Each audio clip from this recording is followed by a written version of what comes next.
Shalom Pak Bambang, saya mau izin bertanya, apakah Trinitas itu Tritaisma? Mohon pencerahannya. Terima kasih pertama Pak John dari Paroki Santo Ignatius. Mengapa Trinitas?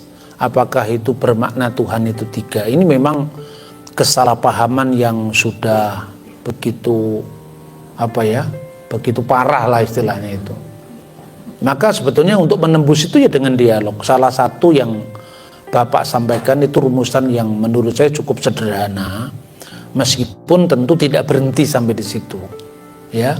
Sebab begini, kalau misalnya kita membaca dalam teks kitab suci, seperti roh manusia yang ada dalam diri manusia, begitu roh Allah menyelidiki segala sesuatu. Di sini ada semacam paralelisasi bahwa roh Allah itu rohnya Allah sendiri yang berdiam kekal dalam diri Allah bersama dengan Sang Firman, kan begitu. Namun segala perumpamaan apapun tentang Tritunggal itu kan selalu mengandung keterbatasan. Karena kalau pribadi manusia itu kan terbatas.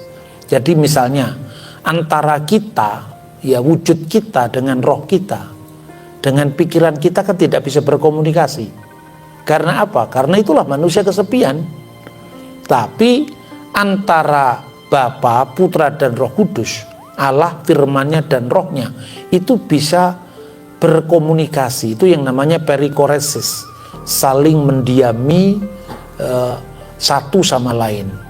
Maka disitulah misteri itu mengungkapkan tentang keabadian Tuhan. Allah itu kasih misalnya. Kalau Allah itu kasih, berarti kasih Allah itu sekekal Allah dong. Karena kasih itu kan memiliki objek. Harus ada objek.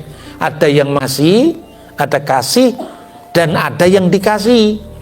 Lah kalau kasih itu tidak kekal, berarti kasih Allah bertepuk sebelah tangan. Lah siapa yang dikasih Allah? Ya manusia. Ya malaikat lah. Malaikatnya belum ada. Manusianya belum ada, yang dikasih siapa? Yang dikasih ya Sang Firman. Lah itulah misteri Yohanes pasal 17 itu. Ya makanya Yesus itu sudah ada sebelum segala sesuatu ada, dan itu adalah sebuah pusat-pusat kesadaran dalam diri Tuhan yang nantinya terpaksa kita sebut sebagai persona. Sekalipun kata person dalam bahasa Inggris itu kan sebetulnya sudah rusak itu.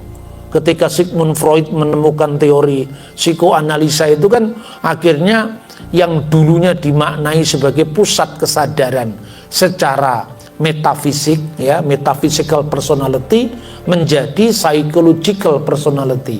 Nah, apa yang Bapak sampaikan itu paling tidak secara dasar ya seperti itu. Cuman kalau itu didiskusikan lebih lanjut, masih perlu diperdalam lagi bagaimana Bapa, Putra dan Roh Kudus itu dalam relasi kekal yang saling berkomunikasi, yang itu tidak bisa diterapkan untuk makhluk siapapun. Tuh. Terus yang kedua, tidak ada pikiran sebersit pun oleh para bapak gereja di awal yang mengatakan bahwa Tuhan itu tiga pribadi yang terpisah, itu tidak pernah ada. Itulah sebabnya ketika Tertullian terpaksa menggunakan terjemahan hipostasis dengan persona, tres personae itu, maka ditambahkan dengan diskresi non separati, distingsi non divisi. Agar apa? Agar pribadi yang dimaknai untuk Tuhan itu tidak sama dengan pribadi ciptaan yang terpisah dengan segala keterbatasannya. Oke Pak Bambang, penjelasan Anda sangat mencerahkan dan menguatkan iman kami. Terima kasih, Tuhan Yesus memberkati.